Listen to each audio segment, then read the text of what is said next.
আজ হচ্ছে শ্রাবণ মাসের লাস্ট সোমবার। অনেকে এই শ্রাবণ মাসে 4টে সোমবারই বাবার নামে উপোস করে। আমি 4টে সোমবার করে উঠতে পারি না, একটা সোমবারই করেছি। আমি আর আমার ছেলে দুজনেই উপোস করেছি। ভোর 6টার সময় ঘুম থেকে উঠি, চলে গেছি অফিস ঘরে।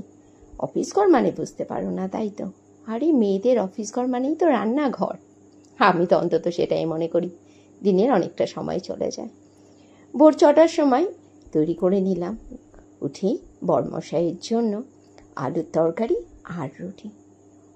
ও এদিকে রেডি হয়ে গেছে, তারপরে ওকে দিয়ে দিলাম চা আর বিস্কিট। ও টিফিনটা কিছুতেই ক্যারি করতে চায় না, জানো। জোর জবরদস্তি করে টিফিনটা দেওয়ার হ্যাবিট করিয়েছি। চা বিস্কিট খেয়ে গেল আর টিফিনটা সঙ্গে দিয়ে দিলাম। প্রতিষ্ঠাও ঘুম থেকে উঠে ফ্রেশ হয়ে নিয়েছে, ওকেও দিয়ে দিলাম হরলিক্স আর বিস্কিট। ওই হ্যাপি হ্যাপি বিস্কিটগুলো দেখে খুব খুশি হয়, স্মাইলি ফেস। আর মেয়ের কি বায়না জানো, চকলেট হরলিক্স ছাড়া ওনার আর কোনো কিছু ভালোই লাগে না। উনি সব খাবারেই চকলেটের ফ্লেভার খুঁজে বেড়ায়। আজ হচ্ছে সোমবার, আর ঘড়িতে এখন বাজছে সকাল প্রায় 8টা। আজকের ব্লগটা তো শুরু করেছি 6টা থেকে, কিন্তু 8টার সময় ইন্ট্রোটা দিচ্ছি। আজকে ভিডিওটি কেমন লেগেছে সেটি অবশ্যই কমেন্টস করে বলো, লাইক করতে একদমই বলো না। আর ভিডিওতে যদি প্রথম আজকেই এসে থাকো তাহলে প্লিজ সাবস্ক্রাইব করে আমার ছোট্ট পরিবারের সদস্য হয়েছে। প্রতিষ্ঠা খাওয়া দাওয়া করে বসে গেছে ওর বইপত্র নিয়ে, আর আমি লেগে গেছি প্রত্যেক দিনের ন্যায় আজকেও আমার কর্মকাণ্ডগুলো করার জন্য। কাল যে জামা কাপড়গুলো কেচেছিলাম ওগুলো তো সব ব্যালকনিতে নাড়া ছিল, ওগুলো সব তুলে নিয়ে এসে ভাঁজ করে রেখে দিলাম জায়গা মতো। আর আজকের জামা কাপড়গুলো আবার লাগিয়ে দিচ্ছি মেশিনে। এই যে 2-3টে মাস ধরে এখানে একভাবে বৃষ্টি হয়ে যাচ্ছে, একটা দিনও বৃষ্টি যেন বিরতি নিচ্ছে না। আর এই বৃষ্টি এই পর থেকে আমি আর জামা কাপড় বাইরে নাড়িই না, ওই ব্যালকনিতেই নেড়ে রাখি। বেশ সুন্দর হাওয়া বাতাস গেলে শুকিয়েও যায়। কি করব বলো তো, এত রিস্ক নিতে পারি না। এই রোদ, এই বৃষ্টি, এর সাথে পাল্লা দিতে গিয়ে একদম অসুস্থ হয়ে যেতে হবে। এই জন্য আমি আর কোনো রিস্কে নিই না, বারান্দাতেই নেড়ে রাখি। জামা কাপড়গুলো কাচতে দিয়ে নিচে চলে এলাম, বাসি ঘরদোরগুলো ঝাড় দিয়ে নিচ্ছি।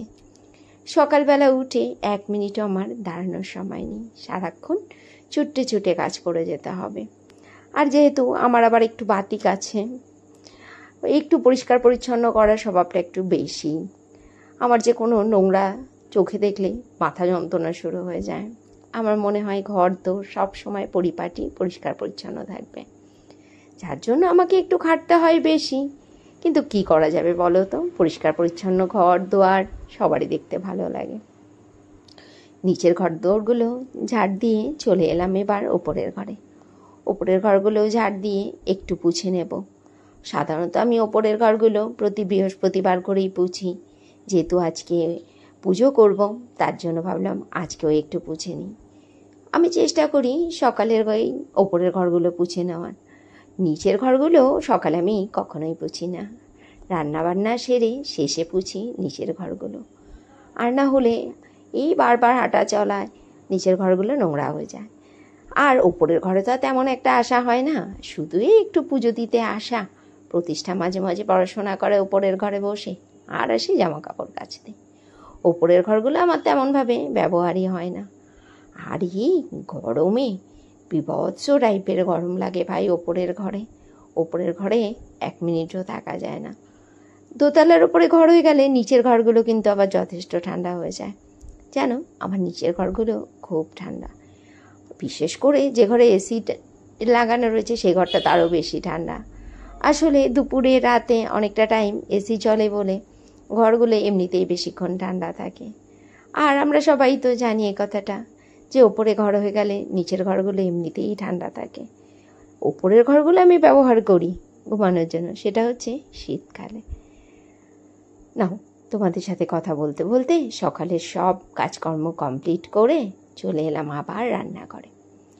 আর যেহেতু চালের কোনো জিনিস খাবো না, উপোস করে রয়েছি, এই জন্য তৈরি করে নিচ্ছি ডালিয়ার খিচুড়ি। জানো, এর আগে না আমি কখনো ডালিয়ার খিচুড়ি তৈরি করিনি, আজই প্রথম তৈরি করছি। কিভাবে তৈরি করব? কেন চিন্তা কি, এখন তো ইউটিউব আছে, সার্চ করে দেখে নিলেই হয়ে যায় কিভাবে তৈরি করতে হবে ডালিয়ার খিচুড়ি। এক্সে বার্কার এক রেসিপি দেখে বেশ সুন্দর করে ডালিয়ার খিচুড়িটা তৈরি করেছিলাম। খেতে না খুব সুন্দর হয়েছিল। প্রতিষ্ঠার জন্য আজকে আর ভাত বানায়নি, ও খেয়ে নেবে এই খিচুড়ি। আর সঙ্গে করব আলুর দম। ভেবেছিলাম খিচুড়ি আর পাঁপড় ভাজা দিয়েই চালিয়ে দেব, কিন্তু বর্মশাই বলেছে একটু আলুর দম করো। প্রতিদিন রাত্রিবেলাতেই লুচির সাথে ছোলার ডাল করো, আসলে আজও তো লুচি ভাজার দিন, আজ একটু আলুর দম করো। তাই ভাবলাম বেশ কষা কষা করে একটু আলুর দম করে নিই, এটা খিচুড়ি আর লুচি দুটোর সাথেই ভালোই চলবে। নাও, আলুর দমটা হয়ে গেছে, ওপর থেকে একটু ছড়িয়ে দিলাম ধনে পাতা, গরম মশলার গুঁড়োও দিয়েছিলাম, খেতে অসাধারণ হয়েছিল। এরপরে স্নান সেরে আমি আর ছেলে চলে এলাম ঠাকুর ঘরে, পুজোর জোগাড়জান্তি করে নিয়েছি। ছেলে ঠাকুরকে অভিষেক করছে। জানো, অভিষেক করে অভিষেকের জলে কিন্তু ঠাকুরকে রাখতে নেই, এটা কিন্তু আমরা অনেকেই জানি না। অনেকেই দেখি এই অভিষেকের জলের মধ্যে ঠাকুরকে রেখে দেয়। না, ঠাকুরকে কি জলে ভিজিয়ে রাখে না। আমাদের পুজোও কমপ্লিট হয়ে গেছে, ছেলেই প্রথম শিবের উপোস করলো। চেষ্টা করি আস্তে আস্তে ওকেও একটু পুজো পালের মধ্যে ঢোকানোর। এখন বাজে দুপুর 2:20, আর সকাল থেকে এখনো উপোসই রয়েছি। পুজোটা কেবল সেরে নামলাম, চরণমৃত্যু নিয়ে উপোস ভাঙলাম, আর এখন লাঞ্চ করব। লাঞ্চে রয়েছে ডালিয়া দিয়ে সবজি টবজি দিয়ে খিচুড়ি, আর রয়েছে আলুর দম, টক দই। আবার ফেরত চলে এলাম রাত্রিবেলাতে। বড়মশাই অফিস থেকে এসে ওনার কাজকর্ম নিয়ে বসে গেছেন। প্রতিদিনই অফিস থেকে এসে ওনাকে ঘন্টা 2 আর অফিসের কাজকর্ম নিয়ে বসতে হয়। আর আমি চলে এলাম রান্নাঘরে, তৈরি করে নিচ্ছি ফুলকো ফুলকো গরম গরম লুচি। আমার বাড়িতে আবার ঠান্ডা রুটি লুচি কেউ খেতে পছন্দ করে না। এখন বাজে রাত্রি 10টা, আর দেখলে তৈরি করে নিলাম লুচি। আর এখানে বর্মশাইয়ের জন্য খাবার বেড়ে নিয়েছি, রয়েছে লুচি, আলুর দম, গোলাপ জামুন। এখানেও গোলাপ জামুন রয়েছে, আম কাটা রয়েছে, আলুর দমও রয়েছে, দুপুরের একটু ডালিয়াও রয়েছে। চলো, এ দিয়ে ডিনারটা কমপ্লিট করছি, আর আজকে ব্লগটা এখানেই শেষ করছি।